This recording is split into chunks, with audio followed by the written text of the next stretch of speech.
Louis Stevenson, L'île au trésor. 4e partie, la palanque. Chapitre 16. Le docteur continue le récit, l'abandon du navire. Il était environ 1h30, 3 coups selon l'expression nautique, quand les 2 canots de l'Hispaniola partirent à terre. Le capitaine, le chevalier et moi étions dans la cabine à discuter de la situation. Y eût-il eu un souffle de vent, nous serions tombés sur les 6 mutins restés à bord, puis nous aurions filé notre chaîne et pris le large. Mais la brise manquait. Pour comble de malheur, Hunter descendit, apportant la nouvelle que Jim Hawkins avait sauté dans un canot et gagné la terre avec les autres. Pas un seul instant nous ne songeâmes à douter de Jim Hawkins, mais nous craignîmes pour sa vie. Avec des hommes d'une telle humeur, ce serait pur hasard si nous revoyions le petit. Nous courûmes sur le pont. La poix bouillait dans les coutures. L'infecte puanteur du mouillage me donna la nausée. Cela sentait la fièvre et la dysenterie à plein nez dans cet abominable lieu. Les 6 scélérats, abrités par une voile, étaient réunis sur le gaillard d'avant, à maugréer vers la terre, presque arrivés au point où débouchait la rivière. On pouvait voir les yawls filer rapidement, un homme à la barre dans chacune. L'un d'eux sifflait Lillibullero. L'attente nous excédait. Il fut résolu que Hunter et moi irions à terre avec le petit canot, en quête de nouvelles. Les yawls avaient appuyé sur la droite, mais Hunter et moi poussâmes juste dans la direction où la palanque figurait sur la carte. Les 2 hommes restaient à garder les embarcations sémures de notre venue. Lillibullero s'arrêta, et je vis le couple discuter sur ce qu'il convenait de faire. Fussent-ils allés avertir Silver,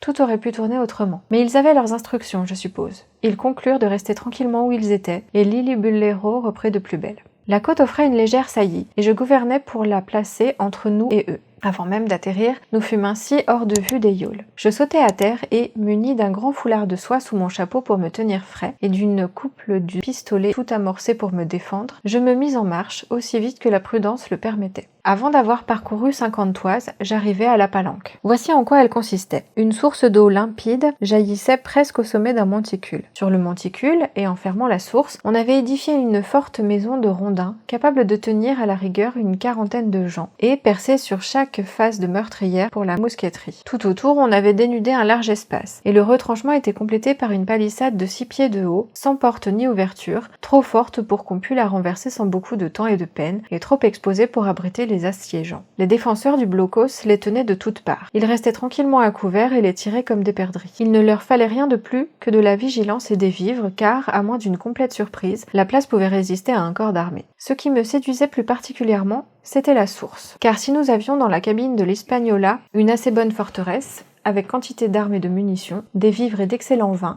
nous avions négligé une chose, l'eau nous manquait. Je réfléchissais là-dessus, quand retentit sur l'île le cri d'un homme à l'article de la mort. Je n'étais pas novice en fait de mort violente. J'ai servi S.A.R., le duc de Cumberland, et reçu moi-même une blessure à Fontenoy. Mais malgré cela, mon pouls se mit à battre précipitamment. C'est en fait de Jim Hawkins, telle fut ma première pensée. Être un ancien soldat, c'est déjà quelque chose, mais il est encore préférable d'avoir été médecin. On n'a pas le loisir de tergiverser dans notre profession. Aussi donc, je pris à l'instant mon parti, et sans perdre une minute, regagnai le rivage et sautai dans le petit canot. Par bonheur, Hunter ramait bien. Nous volions sur l'eau. L'embarcation fut vite accostée, et moi, à bord de la goélette. Je trouvais mes compagnons tout émus, comme de juste. Le chevalier, affaissé, était blanc comme un linge, en voyant dans quelle fâcheuse aventure il nous avait entraînés, la bonne âme. Un des 6 matelots du gaillard d'avant ne valait guère mieux. « Voilà, dit le capitaine Smollett, en nous le désignant. Voilà un homme novice à cette besogne. Il a failli s'évanouir, docteur, en entendant le cri. Encore un coup de barre, et cet homme est à nous. » J'exposai mon plan au capitaine, et, d'un commun accord, nous réglâmes le détail de son exécution. On posta le vieux Redruth dans la coursive joignant la cabine au gaillard d'avant, avec 3 ou 4 mousquets chargés et un matelas pour se garantir. Hunter amena le canot jusque sous le sabord de retraite, et Joyce et moi nous mîmes à y empiler des caisses de poudre, des barils de lard, un tonnelet de cognac et mon inestimable pharmacie portative. Cependant, le chevalier et le capitaine restèrent sur le pont, et le capitaine héla le quartier-maître, qui était le principal matelot à bord. « Maître Hens, lui dit-il, nous voici 2 avec une paire de pistolets chacun. Si l'un de vous 6 fait un signal quelconque, c'est un homme mort. » Ils furent passablement décontenancés, et après une courte délibération, ils s'engouffrèrent à la file dans le capot d'avant, croyant sans doute nous surprendre par derrière. Mais à la vue de Redruth qui les attendait dans la coursive, ils virèrent de bord aussitôt, et une tête émergea sur le pont. « Ah bah, chien !» cria le capitaine. La tête disparut, et il ne fut plus question pour un temps de ces 6 poules mouillées de matelots. Nous avions alors, jetant les objets au petit bonheur, chargé le canot autant que la prudence le permettait. Joyce et moi descendîmes par le sabord de retraite, et nous dirigeâmes de nouveau vers la terre, de toute la vitesse de nos avirons. Ce second voyage intrigua fort les guetteurs de la côte. Lillibulero se tut d'air chef, et nous allions les perdre de vue derrière la petite pointe, quand l'un d'eux sauta à terre et disparut. Je fus tenté de modifier mon plan et de détruire leurs embarcations,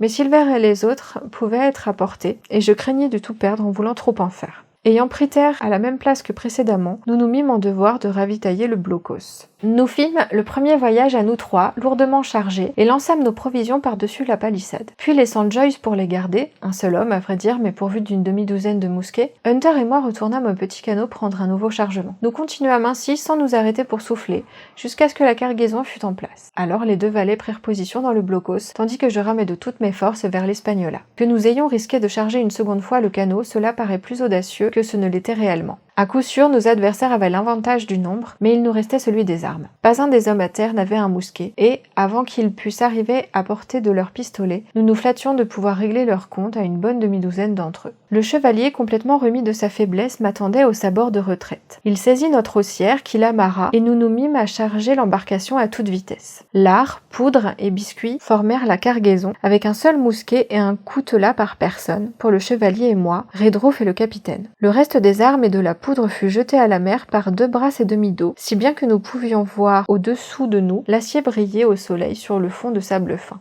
À ce moment, la marée commençait à baisser et le navire venait à l'appel de son ancre. On entendait des voix lointaines se héler dans la direction des 2 yawls. Et tout en nous rassurant à l'égard de Joyce et Hunter, qui étaient plus à l'est, cette circonstance nous fit hâter notre départ. Redruth abandonna son poste de la coursive et sauta dans le canot que nous menâmes vers l'arrière du pont, pour la commodité du capitaine Smollett. Celui-ci éleva la voix. « Oh là, les hommes, m'entendez-vous » Pas de réponse du gaillard d'avant. « C'est à vous, Abraham Gray. C'est à vous que je m'adresse. » Toujours pas de réponse. « Gray, reprit M. Smollett en haussant le ton. Je quitte ce navire, et je vous ordonne de suivre votre capitaine. Je sais qu'au fond, vous êtes un brave garçon, et je crois bien qu'aucun de votre bande n'est aussi mauvais qu'il veut le paraître. J'ai ma montre en main. Je vous donne 30 secondes pour me rejoindre. » Il y eut un silence. « Allons, mon ami, continua le capitaine. Ne soyez pas si lent à virer. Je risque à chaque seconde ma vie et celle de ces bons messieurs. » Il y eut une soudaine ruée, un bruit de lutte, et Abraham Gray, s'élançant au dehors avec une balafre le long de la joue, courut à son capitaine comme un chien qu'on siffle. Il lui dit « Je suis avec vous, monsieur !» Un instant plus tard, lui et le capitaine avaient sauté à bord du canot, et nous poussâmes au large.